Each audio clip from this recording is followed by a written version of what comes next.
Esta é mais uma mensagem da cruz, o Evangelho da verdade, através de Cristo. Que Deus nos revele Cristo pelo seu Espírito Santo.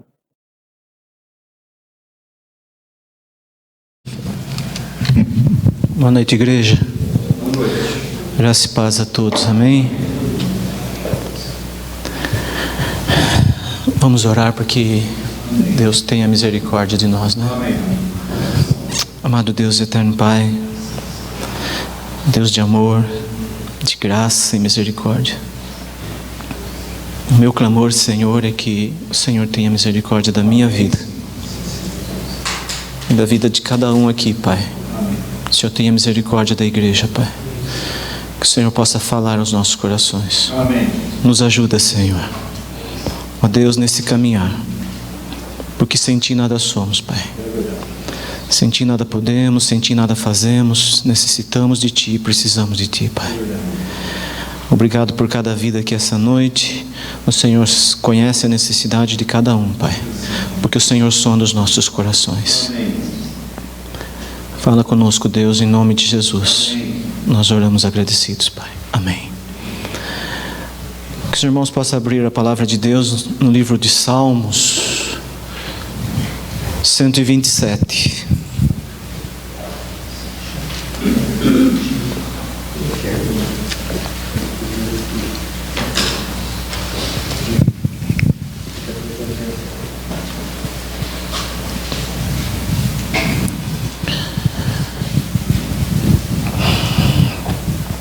O Salmo 127,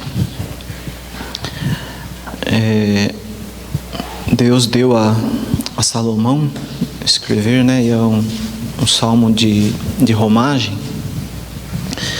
O Salmo 127 diz assim: se o Senhor não edificar a casa, em vão trabalham os que edificam. Se o Senhor não guardar a cidade, em vão vigia a sentinela. Inútil vos será levantar de madrugada,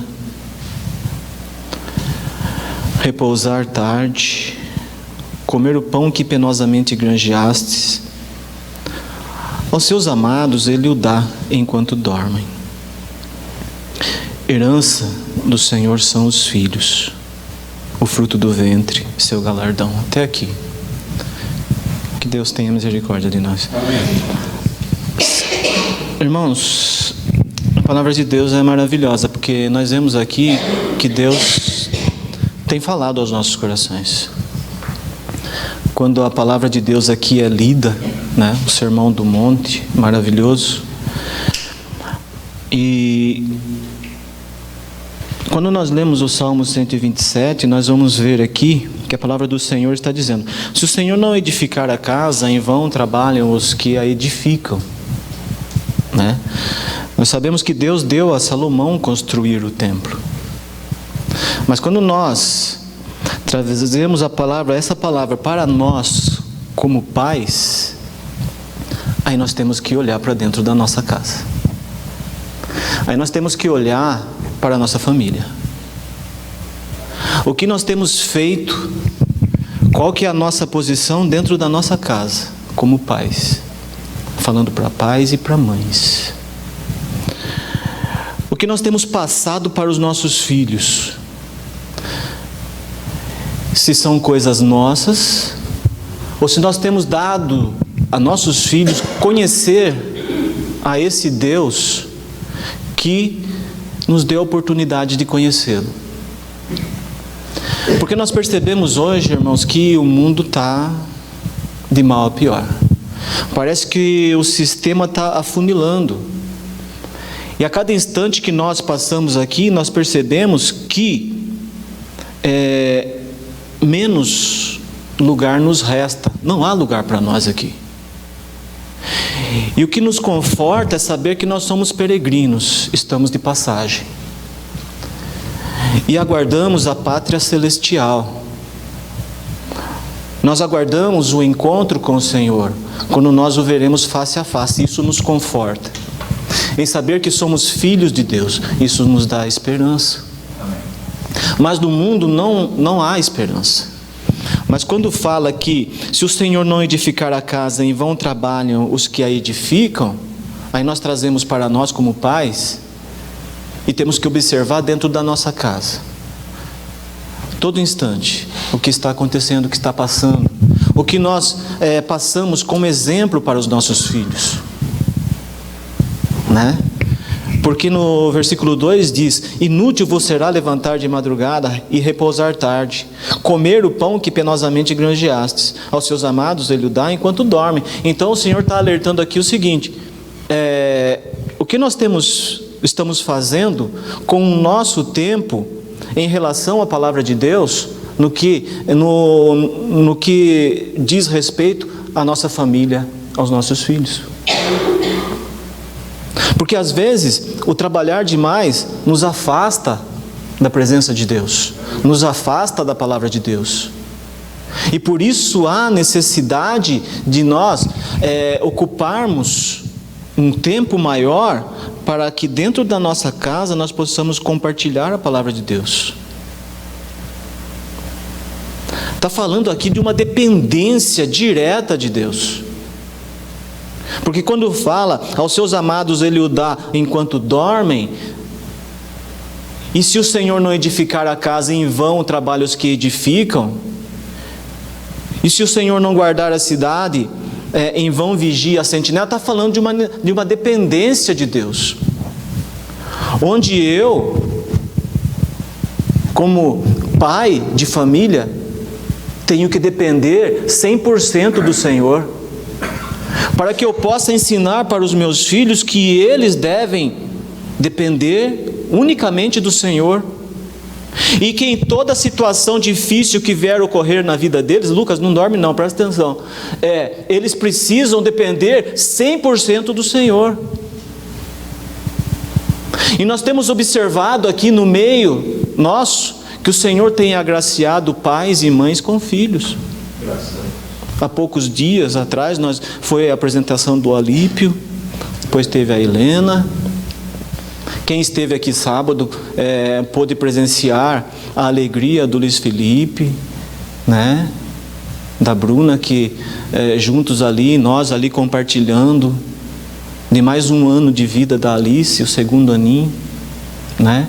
E o Senhor tem agraciado a Assembleia, tem dado essa alegria aos pais, e nós como pais nos alegramos pelos nossos filhos, né? Mas aqui no versículo 3 diz que herança do Senhor são os filhos.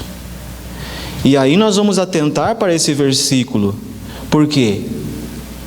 Porque o Senhor confiou a nós, os nossos filhos, para nós orientarmos dentro da palavra de Deus os nossos filhos e ajudá-los na condução deles aqui, para que eles possam trilhar o caminho que o Senhor deseja que eles trilhem, que é a palavra de Deus. Por isso que quando nós falamos de família e a importância de viver a palavra, começa com nós, pais. O que nós temos feito dessa palavra em relação aos nossos filhos? Eu confesso, e isso é para mim, que eu estou deixando a desejar. Porque antes nós reuníamos lá em casa e líamos a palavra e debatíamos. Já faz um bom tempo que nós não fazemos isso. E quando o irmão fala de reunião de família, está falando comigo. Eu preciso participar, eu preciso aprender. Porque eu preciso que eles vejam em mim a pessoa de Cristo. Amém. Para que eles sintam a necessidade de trilhar esse caminho, para que lá na frente, quando eles forem pais, eles possam passar para os filhos deles. Porque eles são do Senhor. Amém. Nós vemos um mundo totalmente perdido. Jovens, crianças, adolescentes se perdendo por falta de instrução. E nós vamos ver isso aqui mais adiante.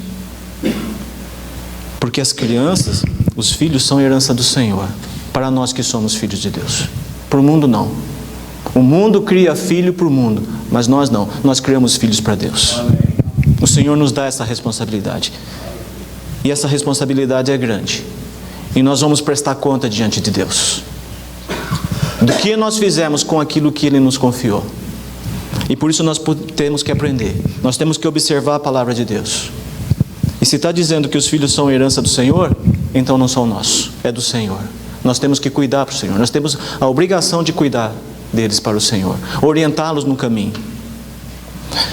Em Provérbios 22, 6, não precisa abrir, mas eu vou ler. A palavra de Deus está orientando assim a nós, pais: ensina a criança no caminho em que deve andar, e ainda quando for velho, não se desviará dele.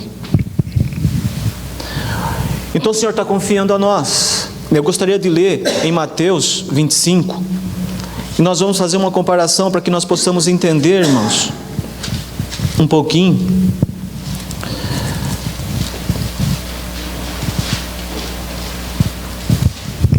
Quando o Senhor Jesus está ministrando ali para os seus discípulos e também todos aqueles que estavam presentes ali naquele momento, Jesus fala da parábola dos 10 talentos. Pois será como um homem que, no versículo 14, pois será como um homem que, ausentando-se do país, chamou seus servos e lhes confiou seus bens. Esse homem aqui tinha servos, tem os seus servos ali a seu serviço, e quando ele faz uma viagem, ele confia para os seus servos os seus bens. E na continuação fala que a um deu 5 talentos, a outro deu 2 e a outro 1 talento apenas. A cada um segundo a sua própria capacidade, e então ele partiu. O que recebera 5 talentos saiu imediatamente a negociar com eles e ganhou outros 5. Do mesmo modo, o que recebera 2 ganhou outros 2, mas o que recebera 1 saindo, abriu uma cova e escondeu o dinheiro do seu senhor. Depois de muito tempo, voltou o senhor daqueles servos e ajustou conta com eles. Até aqui nós entendemos, irmãos, que o Senhor confiou a nós os nossos filhos, e que chegará a hora em que nós prestaremos conta diante do Senhor, daquilo que nós fizemos com aquilo que Ele confiou a nós. Então, aproximando-se do que recebera 5 talentos, aproximou-se o que recebera 5 talentos e entregou outros 5, dizendo: Senhor, me confiaste 5 talentos, eis que outros 5 talentos ganhei.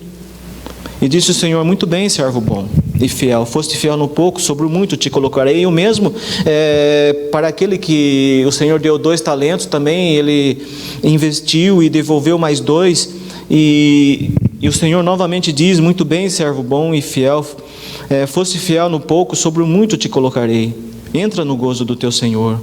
Chegando por fim, no versículo 24, o que recebera 1 talento diz: Senhor, sabendo que és homem severo, que ceifas onde não semeaste e ajuntas onde não espalhaste, receoso escondi na terra o teu talento, aqui tens o que é teu. Respondeu-lhe, porém, o Senhor: servo mau e negligente, sabias que ceifo onde não semeei e ajunto onde não espalhei? Cumpria, portanto, que entregasses o meu dinheiro aos banqueiros, e eu, ao voltar, receberia com juros o que é meu. Tirai-lhe, pois, o talento e dai ao que tem 10, porque a todo que tem se lhe dará, e terá em abundância, mas o que não tem, até o que tem lhe será tirado. Então nós percebemos aqui, irmãos, que aquele Senhor confia a seus servos o seu tesouro. E aqueles servos prudentes, eles devolvem em dobro aquilo que receberam. E o Senhor confia a nós os nossos filhos. E quando nós estivermos diante do Senhor, em relação aos nossos filhos, o que nós vamos apresentar ao Senhor? Então, por isso, essa responsabilidade. É bom casar? Sim, é bom ter filhos? Sim, é ótimo, mas há uma responsabilidade atrás disso. É verdade. Que vem, e essa responsabilidade é apresentar aos nossos filhos o Senhor que nos resgatou, que nos deu vida, que veio até nós. Apresentar a eles Jesus Cristo, que se entregou ali na cruz, que deu a sua vida por nós. Em Hebreus 12, o nosso irmão leu lá no início, Nós vamos ver aqui rapidamente, irmãos. Hebreus 12. Fala justamente da orientação de pai para filho. E o escritor aqui aos Hebreus, aqui, no versículo 4, fala assim, versículos antes, fala do exemplo de Cristo, como filho, né, que foi obediente. Mas, quando nós chegamos no versículo 4, fala assim: ora, na vossa luta contra o pecado ainda não tendes resistido até o sangue, e estáis esquecidos da exortação que como a filhos discorre convosco. Filho meu, não menosprezes a correção que vem do Senhor, nem desmaieis quando por ele és reprovado, porque o Senhor corrige a quem ama e açoita todo filho a quem recebe. Então o Senhor corrige, o Senhor açoita a todo aquele filho a quem Ele ama. É para a disciplina que perseverais. Deus vos trata como filhos. Pois que filho há que o pai não corrige? Mas se estáis sem correção, de que todos se têm tornado participantes, logo sois bastardos e não filhos. Aqui bastardos, irmãos, um dos significados de bastardos é justamente gerado fora do matrimônio. Mas aqui está falando de correção. A palavra de Deus está instruindo aqui, principalmente para nós que somos pais, que nós devemos corrigir nossos filhos no momento que tem que ser corrigido, e mostrar para eles o erro e apontar o mal que aquele erro pode trazer, a consequência para a vida dele. E mais para frente nós vamos ver aqui consequências de filhos que não ouviram a seus pais, pais que foram negligentes na orientação a vossos filhos e o mal que isso trouxe a eles. Então aqui está falando de correção, está falando de orientação, e fala para nós pais a responsabilidade de nós corrigirmos quando tem que ser corrigido, mas isso em amor e apresentando a palavra de Deus, para que não haja contestação, para que Deus seja glorificado dentro da nossa casa, no nosso lar, no seio da nossa família, através da vida dos nossos filhos. Que os nossos filhos, onde estiverem, e é a orientação que eu passo em casa: vocês estão na faculdade, vocês têm que ser luz lá onde vocês estão. Mas para que eles possam ser luz lá onde eles estão, na faculdade, no trabalho, onde quer que eles estejam, eu tenho primeiramente que ser luz dentro da minha casa. Amém. Eu tenho que ser luz no meu trabalho. Eu tenho que ser exemplo de filho de Deus, para que eles vejam em mim Cristo sendo formado. Irmãos, é uma responsabilidade muito grande. Os meus filhos já são adultos, e ainda eu tenho que dizer: seja luz. Vocês têm que ser luz. Não se deixe enredar pelas filosofias do mundo. Não se deixe levar pelos ensinamentos filosóficos da faculdade, pelas posições mundanas dos professores que negam a Cristo, mas não deixam a sua descrença fora da sala de aula. Nossos filhos precisam ser luz, mas primeiramente nós precisamos ser luz, como pais. E Hebreus está falando: o filho que fica sem orientação não é filho, é bastardo. E o bastardo é aquele que é gerado fora do matrimônio, vive na ausência do pai ou da mãe, não recebe instrução, não tem em quem se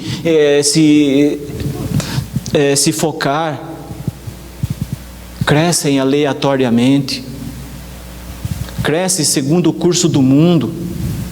Mas os filhos de Deus não, tem que ser orientados na palavra, tem que ser ajudados pelos pais na palavra, e filhos têm que dar ouvidos aos ensinamentos de vossos pais, porque em Provérbios 29 fala assim: olha, a vara e a disciplina dão sabedoria, mas a criança entregue a si mesma vem a envergonhar a sua mãe. E é o que nós temos visto no mundo: pais acobertando os erros dos seus filhos, que não disciplinam os seus filhos, e porque a palavra de Deus vem dizer que esse filho que é entregue a si mesmo, ele vem a envergonhar a sua mãe, porque a mãe é que passa mais tempo com ele. Filho sem instrução, filho entregue a si mesmo, envergonha a sua mãe. Mas aqui está falando de pais que não conhecem a palavra de Deus, mas está falando principalmente para aqueles que conhecem, para que seja um alerta para nós, porque o que entristece é quando nós vemos nossos filhos desprezando a palavra de Deus. É verdade. Quando os nossos filhos ocupam o seu tempo com coisas que não edificam. Nós presenciamos isso, isso nos entristece. Mas primeiro eu tenho que ser exemplo. Eu tenho que dar o exemplo. Por isso que essa palavra é para nós, é para mim, para que os nossos filhos possam ver em nós Cristo sendo formado, para que os nossos filhos possam ver em nós, nós vivendo a palavra de Deus. Em Efésios 6, gostaria de ler para os irmãos isso aqui, que fala de família, o lar cristão, filhos e pais. Efésios 6:1 fala: filhos, está falando para os filhos, obedecei a vossos pais no Senhor, pois isso é justo, agrada a Deus. Honra teu pai e tua mãe, que é o primeiro mandamento com promessa. É o primeiro mandamento da lei de Deus que está lá em Êxodo. É o primeiro mandamento com promessa, que direciona aos filhos: filho, honra o teu pai e tua mãe, para que te vá bem e seja de longa vida sobre a terra. Mas aí vem um alerta para os pais: e vós pais não provoqueis vossos filhos a ira, mas criai-os na disciplina e na admoestação do Senhor. E quando fala para nós, não provoqueis vossos filhos a ira, esse provoqueis aqui, ele dá um significado de estimular. É quando eu nego, não apresento a meu filho a palavra de Deus e deixo ele sem orientação divina. Eu deixo ele entregue às orientações do mundo. Isso é estimular o meu filho a ira do mundo, a ira de Deus contra a vida dele, porque ele não foi orientado adequadamente dentro da palavra de Deus. Certa vez uma cliente no nosso salão, ela estava dizendo lá: olha, o meu esposo falou que ele não se perdeu na vida, mas precisa conhecer Cristo. E por isso, nós podemos deixar a nossa filha, porque ela também não vai se perder.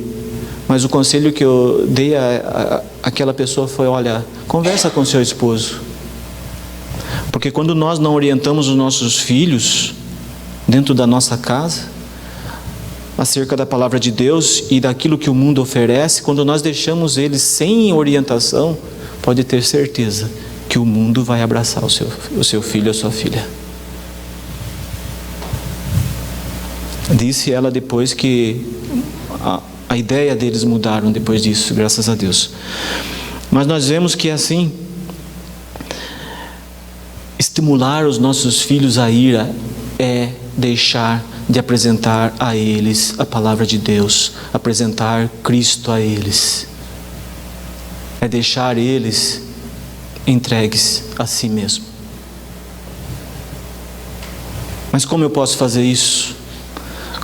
Como que eu posso orientar os meus filhos? A palavra de Deus nos diz, lá em Deuteronômio, nós vamos ver que é maravilhoso isso. A palavra de Deus, ela não nos deixa órfãos, ela não nos deixa sem resposta.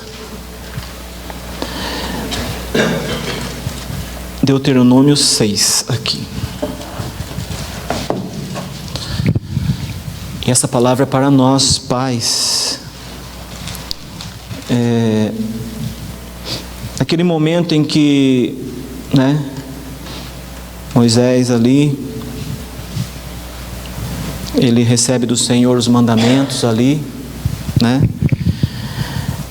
e ele direciona-se ao povo e diz assim: olha, esses, pois, são os mandamentos, os estatutos e os juízos que mandou o Senhor, teu Deus, se te ensinassem para que os cumprisses na terra a que passas para possuir, para que temas ao Senhor teu Deus e guardes todos os seus estatutos e mandamentos que eu te ordeno. E aí está dizendo: tu e teu filho e o filho do teu filho. Está falando para os pais. É para tu e para os teus filhos. Você, pai, ensina o teu filho para que o teu filho ensine os filhos do teu filho, para que isso dê continuidade aos ensinamentos e à palavra de Deus para o povo de Deus todos os dias da tua vida, e que teus dias sejam prolongados. Ouve, pois, ó Israel, e atenta em os cumprires, para que bem te suceda e muito te multipliques na terra que emana leite e mel, como te disse o Senhor, Deus de teus pais. No 4 diz: ouve, Israel, o Senhor, nosso Deus é o único Senhor. Amarás, pois, o Senhor teu Deus de todo o teu coração, de toda a tua alma e de toda a tua força. E aí vem o versículo 6. Estas palavras que hoje te ordeno estarão no teu coração. Por isso que quando nós percebemos que 50% daquilo que eu ouço, só 20% que está no coração, é de estarrecer e de clamar pela misericórdia de Deus. Porque o salmista, no Salmo 119 lá, ele fala assim: guardo no coração as tuas palavras para não pecar contra ti. Guardo no coração as tuas palavras para não pecar contra ti. Então a necessidade de nós guardarmos a palavra de Deus para nós não pecarmos contra Deus. E esse guardar no coração, irmãos, é guardar mesmo, é fazer fluir, é expressar, para que nós possamos então orientar aos nossos filhos. Essas palavras que hoje te ordeno estarão no teu coração. E aí vem, como que eu posso orientar os meus filhos? Fala assim, olha, no 7: tu as inculcarás, essa palavra, tu as inculcarás a teus filhos, e delas falarás assentado em tua casa, na tua mesa, na sala de estar, assentado em sua sala, onde quer que você esteja. Assente com o seu filho, assente com a sua filha, compartilhe a palavra de Deus, ensine para eles a palavra de Deus. Não deixe que os seus filhos cresçam desorientados em relação à palavra de Deus. Há uma necessidade urgente de nós, assentados em nossas casas, abrirmos a Bíblia e falarmos do amor de Cristo para os nossos filhos, para que eles possam viver, sentir a necessidade de Cristo na vida deles. É urgente, irmãos. Dela falarás assentado em tua casa, andando pelo caminho. Fala de uma vida cristã, regrada na palavra de Deus. Fala de exemplos que nós temos que passar para os nossos filhos, como filhos de Deus, como servos de Deus. Nós temos que dar exemplos para os nossos filhos. Oh, irmãos, que Deus tenha misericórdia de nós. Andando pelo caminho é uma vida com Cristo. A palavra de Deus fala que Enoque andou com Deus. Enoque viveu com Deus, ele viveu para Deus. Ele não viveu para o mundo, ele não viveu para ele, ele viveu para Deus. Até o momento que Deus chamou ele: Enoque, vem morar aqui em casa, vem morar comigo. Esse mundo não tem lugar para você. É igual quando nós lemos lá em Hebreus 11, como que eu amo esse versículo. Foram homens que o mundo não eram dignos deles. O mundo não foi digno daqueles homens que foram cerrados ao meio, que passaram a fios de espada, mas não negaram a palavra de Deus, não negaram a Cristo. Aleluia. Homens que receberam a Cristo e foram transformados pelo poder do Espírito Santo. Amém. Quando nós olhamos para Paulo, para Pedro, para João, homens que receberam a Cristo verdadeiramente e viveram para Cristo. Não só eles, Isaías foi cerrado ao meio, foi. E hoje nós falávamos lá de um corte no dedo lá, como que dói, como que é terrível a dor. Imagine você ser cerrado ao meio por amor a Deus, por amor a Cristo, ao Evangelho. Oh, meus irmãos, é uma vida com Cristo, andando pelo caminho, ao deitar e ao levantar. Todos os momentos, aqui cerca todos os momentos da nossa vida. Assentado, andando, ao deitar, ao levantar, não importa. Todo o tempo falando de Cristo e mostrando para os nossos filhos que Cristo é a nossa esperança, que Cristo é a nossa suficiência, que a nossa suficiência não está naquilo que nós ganhamos financeiramente falando, naquilo que nós buscamos. A nossa suficiência não está no dinheiro, não está naquilo que o mundo pode nos oferecer. A nossa suficiência vem de Deus. E quando nós entendermos isso, nós passaremos a viver 100% para Deus.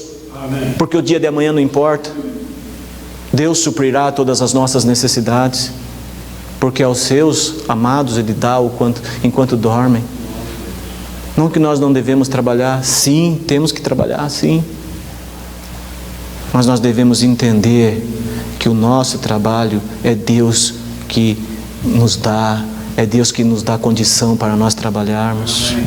Temos que ser agradecidos pelo pão em nossa mesa, ensinar os nossos filhos a agradecer a Deus pelo pão em nossa mesa. E assim vai, irmãos. A palavra de Deus vai falando, mas isso tem que partir de nós. E lá em Josué, irmãos,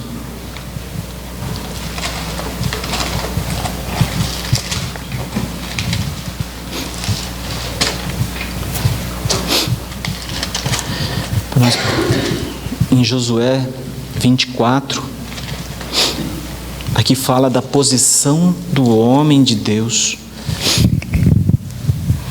Josué está ali já no final da sua vida.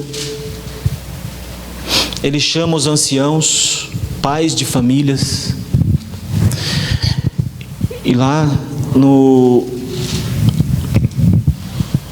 versículo 15 ele fala assim, olha, numa reunião ali com os anciãos ali, ele fala: porém, se vos parece mal servir ao Senhor, escolhei hoje a quem servais. Se aos deuses a quem serviram vossos pais que estavam da além do Eufrates, ou aos deuses dos amorreus em cuja terra habitais. Josué está dando a eles duas opções ali, para que eles escolhessem. Mas Josué coloca ali a sua posição como pai de família, como senhor da sua casa, e diz: eu e minha casa serviremos ao Senhor. Então respondeu o povo e disse: longe de nós o abandonarmos o Senhor para servirmos aos outros deuses, porque o Senhor é o nosso Deus, Ele é quem nos fez subir, a nós e a nossos pais, da terra do Egito, da casa da servidão, quem fez esses grandes sinais aos nossos olhos e nos guardou por todo o caminho em que andamos entre todos os povos pelo meio dos quais passamos. Mas por que eles tomam essa decisão? Pela posição do homem de Deus, que dá a eles opções de deuses para servir. Mas a posição de Josué foi a seguinte: eu e a minha casa serviremos ao Senhor. Sabe por quê, irmãos? Porque quando nós entramos no livro de Juízes, irmãos, nós vamos perceber o que aconteceu. Josué morreu. Em Juízes 2, fala justamente isso. No versículo 6, a palavra de Deus fala: havendo Josué despedido o povo, foram-se os filhos de Israel, cada um à sua herança, para possuírem a terra. Serviu o povo ao Senhor todos os dias de Josué e todos os dias dos anciãos que ainda sobreviveram por muito tempo depois de Josué, e que viram todas as grandes obras feitas pelo Senhor a Israel. E aí faleceu Josué, filho de Num, servo do Senhor, com a idade de 110 anos. Sepultaram-no no limite da sua herança em Timnat-Heres, na região montanhosa de Efraim, ao norte do monte Gaás. Foi também congregada a seus pais toda aquela geração. Porém, irmãos, veio outra geração, e outra geração após eles se levantou, que não conhecia o Senhor, nem tampouco as obras que fizera a Israel. Aqueles pais foram deixando a palavra de Deus, foram deixando de instruir os seus filhos, e essa geração não conhecia o Senhor.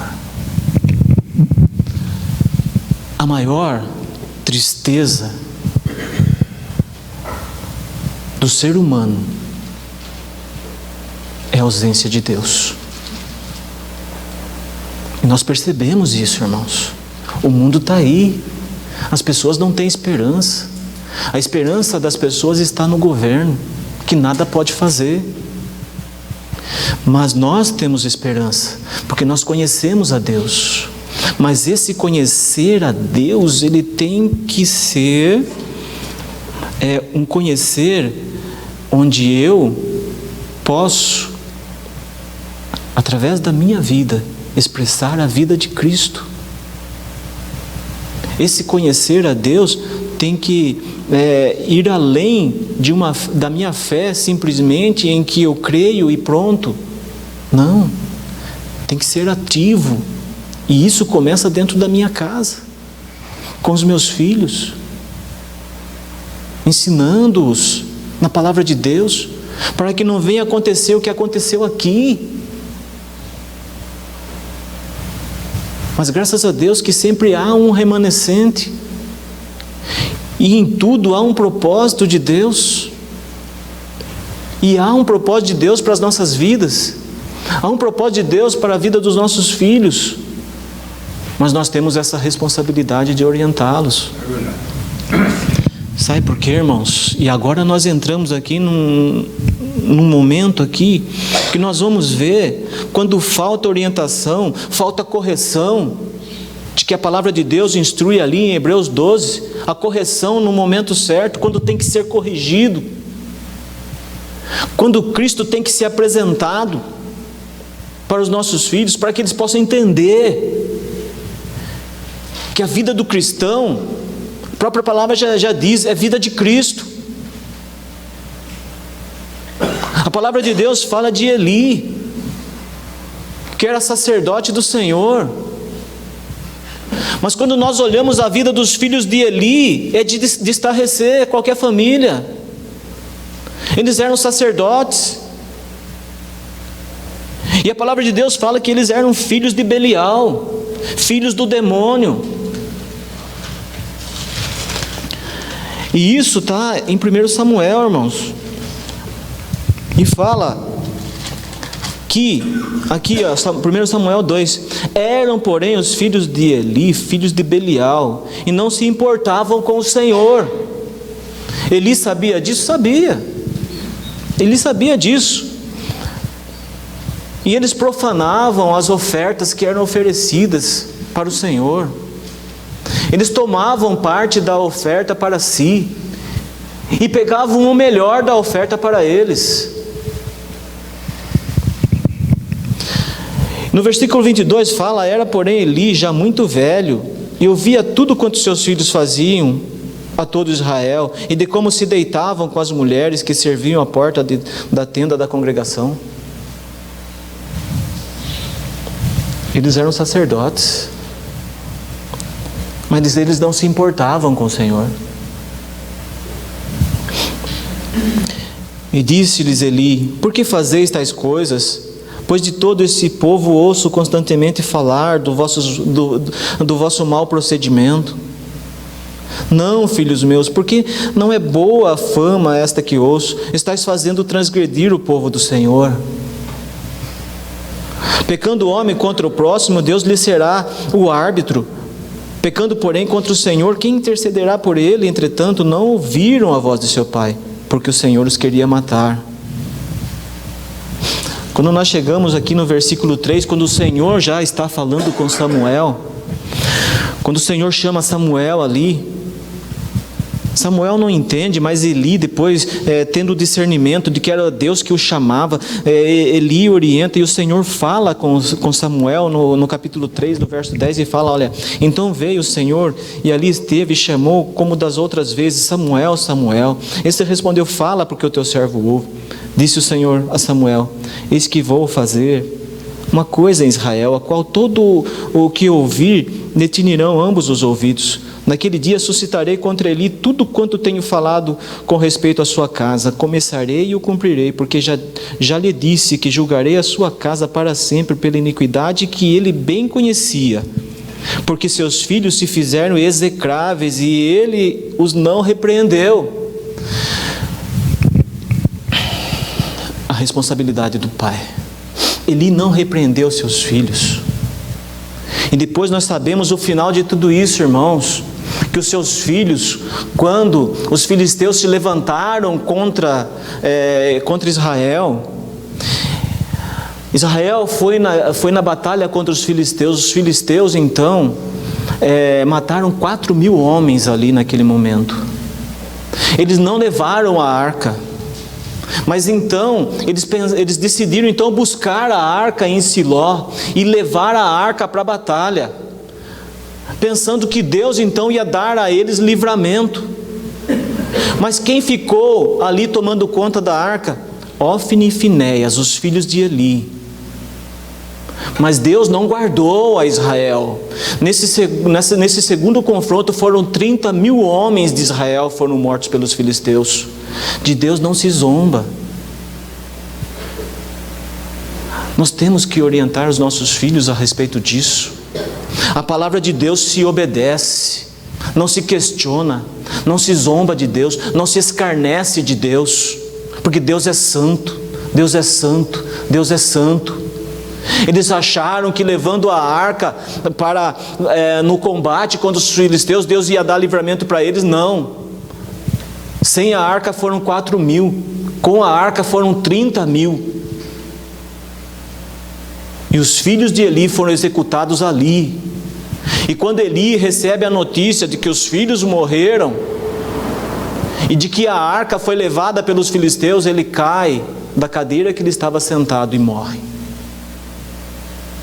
Sabe por quê, irmãos? Porque Eli não repreendeu seus filhos no momento que tinha que ser repreendido. A nossa responsabilidade como pais é repreender os nossos filhos quando tem que ser repreendido, ensinar para eles o que é correto, orientá-los na palavra de Deus, porque quando é feito de qualquer maneira, há consequência, e toda consequência traz uma responsabilidade e tem que ser assumida, principalmente diante de Deus e também diante do mundo. Mas nós sabemos que diante de Deus há misericórdia, mas diante do mundo não. Não foi isso que Davi disse? Melhor é cair nas mãos de Deus, porque há misericórdia. Amém. Mas não caia eu nas mãos dos homens.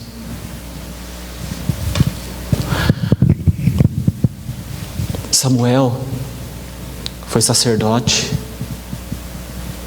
foi juiz, foi profeta. Isso está mais adiante, irmãos, aqui. Ele teve filhos. E nós vamos ler no capítulo 12. Só mais um pouquinho, irmãos. Que Deus possa falar aos nossos corações. capítulo 12, Samuel, após o povo ter pedido para ele um rei, e nós vamos entender isso aqui depois quando nós voltarmos no capítulo 8. Após o povo ter pedido para ele um rei, então Samuel chama o povo e diz: olha, então disse Samuel a todo Israel: eis que ouvi a vossa voz em tudo quanto me disseste, e constituí sobre vós um rei. Agora, pois, eis que tendes o rei à vossa frente. Já envelheci, estou cheio de canos, os meus cabelos estão brancos e meus filhos estão convosco. O meu procedimento esteve diante de vós desde a minha mocidade até o dia de hoje. Eis-me aqui, testemunhai contra mim perante o Senhor e perante o seu ungido. De quem tomei o boi? De quem tomei o jumento? A quem defraudei? A quem oprimi? E das mãos de quem aceitei suborno para encobrir com ele os meus olhos? E vô-lo restituirei? Aqui ele está falando como juiz. No momento em que ele tinha que tomar alguma decisão contra o povo, ele fala: em qual momento eu aceitei e recebi suborno para tomar uma ou outra decisão a favor de um ou de outro? Então responderam: em nada nos defraudaste, nem nos oprimiste, nem tomaste coisa alguma das mãos de ninguém. E ele lhes disse: o Senhor é testemunha contra vós outros, e o seu ungido é hoje testemunha de que nada tendes achado nas minhas mãos. E o povo confirmou: Deus é testemunha de que você, Samuel, nada recebeu das nossas mãos, não recebeu suborno, e de nada você tomou de nós. No versículo 11, Samuel diz: o Senhor enviou a Jerubaal e a Baraque e a Jefté e a Samuel, e vos livrou das mãos dos vossos inimigos em redor, estastes em segurança. Vendo vós que Naás, a rei dos filhos de Amon, vinha contra vós outros, me dissestes: não mais reinará sobre nós um rei, ao passo que o Senhor, vosso Deus, era o vosso rei. No versículo 18, irmãos, fala assim: então invocou Samuel ao Senhor, e o Senhor deu trovões e chuva naquele dia, pelo que todo o povo temeu em grande maneira ao Senhor e a Samuel. Todo o povo disse a Samuel: roga pelos teus servos ao Senhor teu Deus, para que não venhamos a morrer, porque a todos os nossos pecados acrescentamos o mal de pedir para nós um rei. Eles reconhecem o pecado que eles cometeram, o erro que eles cometeram, mas por que, irmãos, que eles pediram um rei para Samuel? Quando nós voltamos para o capítulo 8, nós vamos perceber, irmãos, quando nós, servos de Deus, tomamos decisões sem consultar o nosso Deus, tem consequências. Sabe por quê, irmãos? Quem constituía os reis em Israel? Quem que escolhia e constituía os reis em Israel? Era Deus. Não foi assim com Sansão? Quem constituía era Deus. Os juízes, perdão. Quem constituía os juízes era Deus. Mas há um momento que aqui fala no capítulo 8. Tendo Samuel envelhecido, constituiu seus filhos por juízes sobre Israel. Quem constituiu? Samuel. É o que está dizendo. O primogênito chamava-se Joel e o segundo Abias, e foram juízes em Berseba. Porém seus filhos não andaram pelos caminhos dele, antes se inclinaram à avareza e aceitaram subornos, e perverteram o direito, perverteram a lei. Eles aceitaram subornos, eles se entregaram à avareza, os filhos de Samuel. E diante disso, os anciãos de Israel se congregaram e vieram a Samuel a Ramá e lhe disseram: vê, já estás velho, Samuel, e teus filhos não andam pelos teus caminhos. Eles aceitam subornos, eles são entregues à avareza, eles tomam os nossos bois, eles não são como você. Constitui-nos, pois, agora um rei sobre nós, para que nos governe, como tem todas as nações. Por que Israel pede um rei para Samuel? Porque os filhos de Samuel eram juízes em Berseba e não andavam segundo o seu pai andava diante de Deus.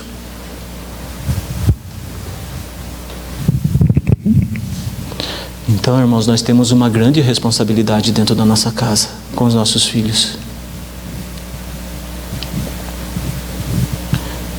Sabe, irmãos, Ezequias foi rei em Jerusalém.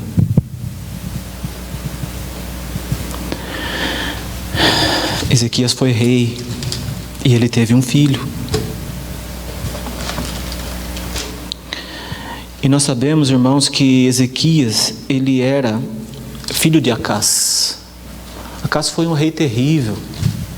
Ele ofereceu seu próprio filho aos deuses. Mas Ezequias, quando Acás morreu, Ezequias assumiu o trono.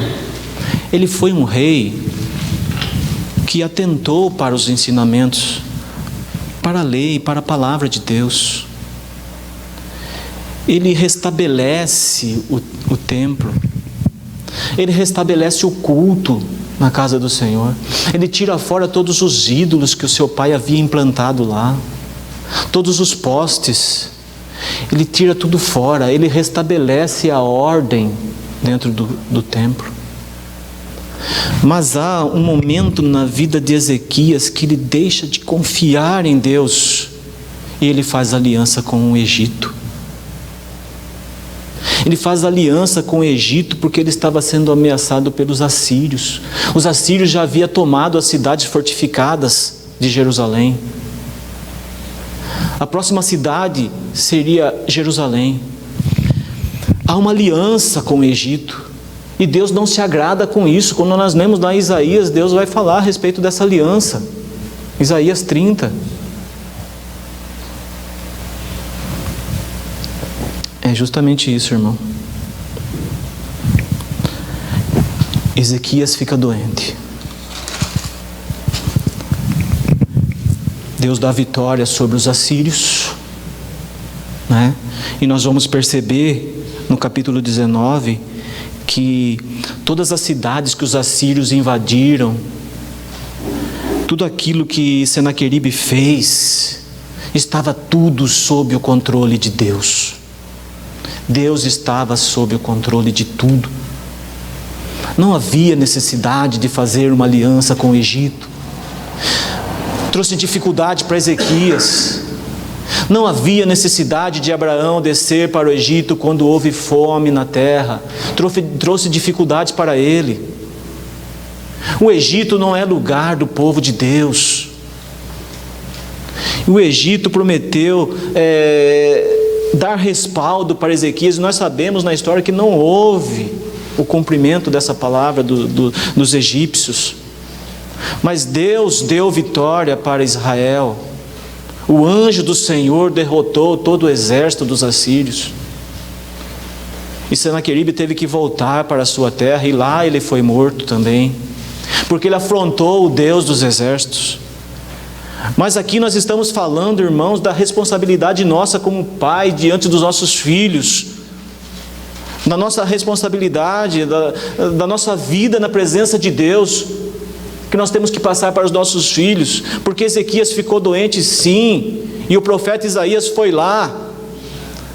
Deus mandou o profeta Isaías ir lá e dizer para ele: olha, a sua doença é para a morte, coloca a sua casa em ordem, porque você vai morrer. E ele vira para a parede, ali no seu leito, doente, ele clama pela misericórdia de Deus, e ele expõe a Deus a sua conduta como rei, que serviu ao Senhor, que seguiu os preceitos do Senhor. Então o Senhor manda Isaías voltar e dizer a ele que acrescentaria a ele mais 15 anos de vida. Ele estava doente, prestes a morrer, clama pela misericórdia de Deus, e Deus dá a ele mais 15 anos.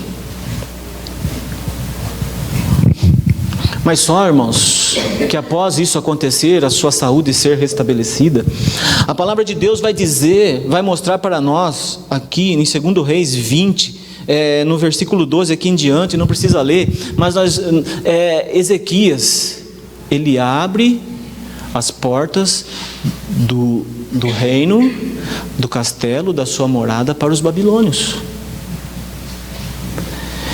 Ele mostra tudo o que ele tem para os babilônios, todo o tesouro ele mostra para os babilônios. Ele não deixa nada encoberto para os babilônios. Isaías vem ter com ele. Isaías, vendo todo aquele movimento, Isaías vem ter com ele, saber o que está acontecendo. No versículo 14 diz: então Isaías, o profeta, veio ao rei Ezequias e lhe disse: que foi que aqueles homens disseram, e de onde vieram a ti? Respondeu Ezequias: de uma terra longínqua, vieram da Babilônia. Perguntou ele: que viram em tua casa? Respondeu Ezequias: viram tudo quanto há em minha casa, coisa nenhuma há nos meus tesouros que eu não lhes mostrasse. Eu expus tudo a eles. Então disse Isaías a Ezequias: ouve a palavra do Senhor. Eis que virão dias em que tudo quanto houver em tua casa, com o que entesouraram teus pais até o dia de hoje, será levado para a Babilônia. Não ficará coisa alguma, disse o Senhor. Dos teus próprios filhos que tu gerares, tomarão para que sejam eunucos no palácio do rei da Babilônia. Então disse Ezequias a Isaías: boa é a palavra do Senhor que disseste. Irmãos, nós temos ouvido a palavra de Deus, nós temos aprendido da palavra de Deus, e nós temos percebido que a palavra de Deus é boa. A palavra de Deus é boa. Quando eu ouço que o Senhor é a minha suficiência, quando eu ouço que o Senhor é tudo para mim, quando eu ouço que Cristo é a minha esperança, é uma palavra boa. Mas o que eu tenho feito dela? O que eu tenho feito com a palavra que eu tenho recebido do Senhor? Sabe por quê, irmãos? Porque quando eu leio esse versículo é de estarrecer. Porque Ezequias diz para Isaías: olha, é boa a palavra do Senhor. Mas o que ele estava pensando nesse momento? Haverá paz e segurança em meus dias. Haverá paz e segurança em meus dias. Foi isso que o Senhor prometeu a ele quando restabeleceu a ele a saúde e acrescentou a ele 15 anos, que nos 15 anos restantes da sua vida haveria paz no seu reinado. O Senhor afastaria dele qualquer ação que a Síria tentasse contra o reinado dele. Então, quando Isaías dá essa palavra a ele a respeito do cativeiro na Babilônia, para que ele tomasse alguma atitude como rei e colocasse a sua casa em ordem, ele diz: é boa a palavra do Senhor, mas o pensamento dele estava naquilo que o Senhor havia prometido: haverá paz e segurança nos meus dias. E ele deixa de instruir o seu filho acerca da palavra do Senhor, e como seu filho, quando assumisse o trono, deveria andar na presença do Senhor. Sabe por quê, irmãos? Porque Manassés assumiu o trono com 12 anos. E se Manassés assumiu o trono com 12 anos, há 3 anos atrás o Senhor havia dito para Ezequias: coloca a tua casa em ordem. Já fazia 3 anos que o Senhor havia dito para ele. Mas um homem, rei de Israel, que no seu pensamento diante da palavra de Deus, do juízo de Deus, ele pensa que haveria paz no reinado dele, nos dias dele. Por que ele ia instruir o filho dele? Por quê? E nós percebemos, irmãos, que o filho dele, Manassés, foi o pior rei que existiu na história de Jerusalém. Foi um rei terrível. Terrível. Ele fazia sacrifício humano. Ele devolveu ao templo todos os ídolos que seu pai Ezequias lançou fora. Ele restabelece os ídolos ao templo. Ele oferece seus filhos aos deuses. Jerusalém é banhada de sangue pelas atitudes de Manassés, filho de Ezequias.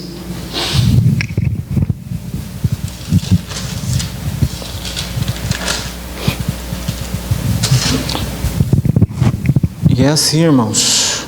Por quê? Nos meus dias haverá paz e haverá segurança.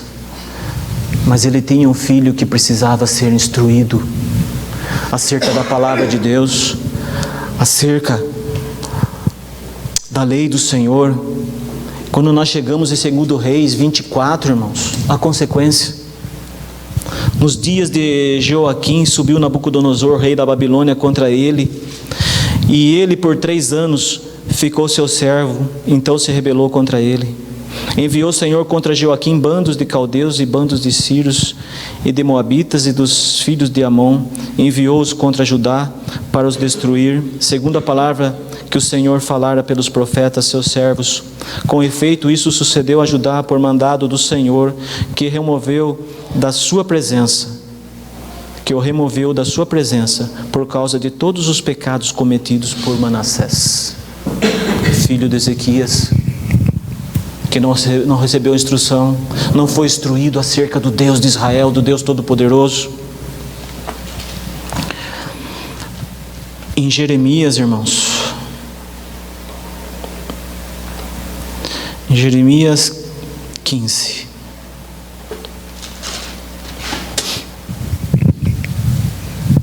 a seca na terra, o povo está perecendo. Jeremias clama ao Senhor por 3 vezes. E quando chega no capítulo 15 de Jeremias, a palavra do Senhor é essa: disse-me, porém, o Senhor, Jeremias falando, disse-me, porém, o Senhor, ainda que Moisés e Samuel se pusessem diante de mim, meu coração não se inclinaria para este povo. Lança-os de diante de mim e saiam. Quando te perguntarem, Jeremias, para onde iremos, dir-lhes-ás. Você vai dizer assim: assim diz o Senhor, o que é para a morte, o que é para a espada, o que é para a fome, o que é para o cativeiro, porque os punirei com 4 sortes de castigos, diz o Senhor, com espada para matar, com cães para os arrastarem, e com as aves dos céus e as feras do campo para os devorarem e destruírem. Entregá-los-ei para que sejam um espetáculo horrendo para todos os reinos da terra, por causa de Manassés, filho de Ezequias, rei de Judá, por tudo quanto fez em Jerusalém. Haverá paz nos meus dias, mas o seu filho estava ali, ia assumir o trono e precisava de instrução. Os nossos filhos precisam ser instruídos. Os nossos filhos precisam receber instrução da palavra de Deus, para que eles possam crescer na presença do Senhor, e quando forem adultos, velhos, não venham se desviar do caminho do Senhor. Para encerrar, irmãos, Salmo 128. Bem-aventurado aquele que teme ao Senhor e anda nos teus caminhos. Do trabalho de tuas mãos comerás, feliz serás e tudo te irá bem. Tua esposa no interior da tua casa será como a videira frutífera. Teus filhos como rebentos da oliveira à roda da tua mesa.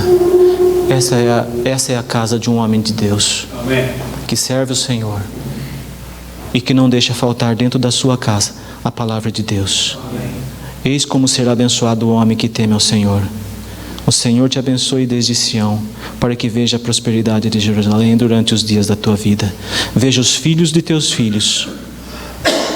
Paz sobre Israel. Amém.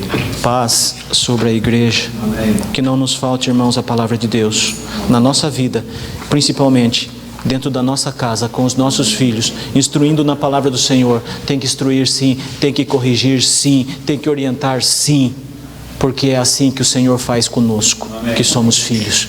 E quem tem ouvidos, ouça a palavra de Deus. Amém. Vamos ficar em pé, irmãos. O objetivo deste CD é de levar a mensagem da cruz para a sua vida e sua família. Venha participar conosco dos cultos todos os sábados às 20 horas e os estudos bíblicos todos os domingos. Rua José Bodenali, número 70, bairro Nova Tietê, Tietê, São Paulo.